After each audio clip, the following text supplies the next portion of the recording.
किसी काम के नहीं है। जितने भोग विलास में बढ़ते जाओगे, डूबते जाओगे, उतने ही दुखदाई होंगे ये कल के दिन। ये घटेगा नहीं, बढ़ेगा। आज एसी कमरा है तो कल हीटर रखोगे, कब परसों के दिन गाड़ी रखोगे और गाड़ी में भी एसी चाहिए, ऑफिस में भी एसी चाहिए। और एसी से अगर तुम देसी में आ गए, अगर एसी छोड़ करके अगर खुली हवा में निकल गए तो लपट लग जाए, 4-6 हजार अस्पताल में जमा करने आए, बड़ी आफत है। हाँ, इसमें फंसोगे तो ये साफ बिगाड़ने की चीजें हैं। बचाने की मात्र माध्यम है परमात्मा की भक्ति निश्चल भाव से करना।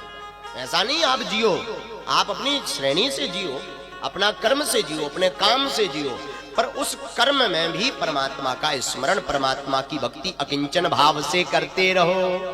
कई लोग कथा ही के लाने सुना था हमारे कान पवित्र हो जाए। अच्छा, एक जने हमें मिली तो बोले महाराज हम साल भर में एक भी गंगा स्नान भर करेंगे।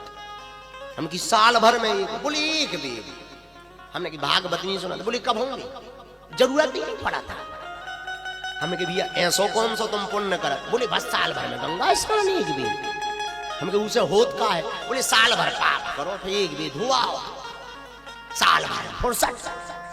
हाँ, अब बताओ साल भर में भी एक भी गंगा स्नान कर और पूरी साल पाप करो।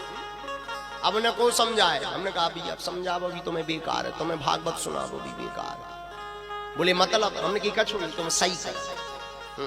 हम की साल में कहा 3 साल में बांधो, साल भर में किराव लगा हर भी काशी लोग 3 साल में एक भी बात साल या गंगा स्नान करो। हाँ, 3 साल में एक भी। अब बोले जो भी ठीक कही महाराज तुमने, बोले पापा इकट्ठे हुआ है, इकट्ठे धरे जा रहे। अब उन्हें ये पता ही नहीं कि गंगा पापम ससीतापम दैन्यम कल्पतरु स्तता। गंगा पाप कौन से नष्ट करती है? उन्हीं पापों को गंगा नष्ट करती है जो पाप अनजाने में होते हैं, जो जान जान करके होते हैं वो तो भोगने ही पड़ते हैं। उन्हें कौन समझाए? वही गंगा पाप नष्ट करती जो अनजाने में हो जाते हैं। कभी कभी हम जब पैरों से चलते देख, इसीलिए ध्यान देना, महापुरुषों को देखा होगा जमीन में देख करके चलते ताकि जीव जंतु ना मर जाए। 5 प्रकार की हत्याएं रोज लगती प्रत्येक जीव को।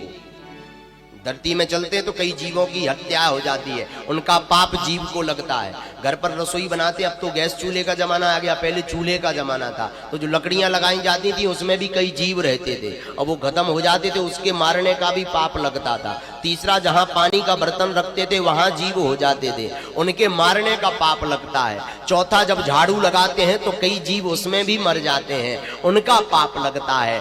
5वां पाप जो बताए, 5 पाप प्रत्येक जीवात्मा रोज करती है। 4 पाप ये हैं और 5वां पाप जो शास्त्रों में आया है वो 5वां पाप है कि अपने वचन से कई बार किसी ने गलती भी नहीं की फिर भी उसे गाली बक देते, अपशब्द कह देते। ये 5 पाप जीव रोज करता, न्यूज देख के भी कह देते अब अच्छो हो ना जो नेता सारो ऐसे ही करत रहा। हाँ, गाली दे हैं, अब उसे कौन लेने देना ना, तुम उनके लेवल के आओ, लेकिन फिर भी बक रहे, तो वो भी एक पाप की श्रेणी में आता है। ये 5 पाप प्रतिदिन मनुष्य करता है। इन 5 पापों की मुक्ति के लिए गंगा स्नान जरूरी है, बिल्कुल करना चाहिए, लेकिन साल भर में नहीं, महीना भर में एक बार, 1.5-2 महीना में एक बार, नहीं तो साल भर में तो भी साल भर के हिसाब से तुम्हें डूबने आए गंगा में, जो प्राण कर जाए। हमने उन्हें बाद में समझाओ भी, हमने की बोले महाराज 3 साल में जे भी तो कौन सी विधि से स्नान कर लिया, उन्होंने विधि पूछी। हमने कही विधि तो भैया बेटा इतना विचित्र है, अब फंस भी गए थे भी गलत जगह, हम वहीं से विधि पूछ भी आए। हमने विधि भी बताई, हमने की 3 साल के हिसाब से कम जो है साल भर के हिसाब से 15 मिनट की डुबकी एक पहुंचे।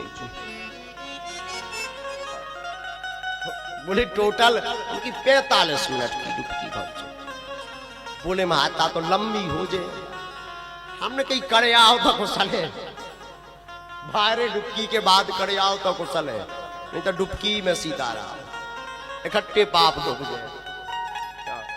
बोले तब महाराज कछु साल है कम ना कर देंगे। हमने कही साल है कम कर सकते। बोले अगर 6 महीना में जाए तो 1 घंटा तक मूड हमारा खात रहे। हमने कही 6 महीना में जाओ 7 मिनट की डुबकी तो कम से कम चाहे।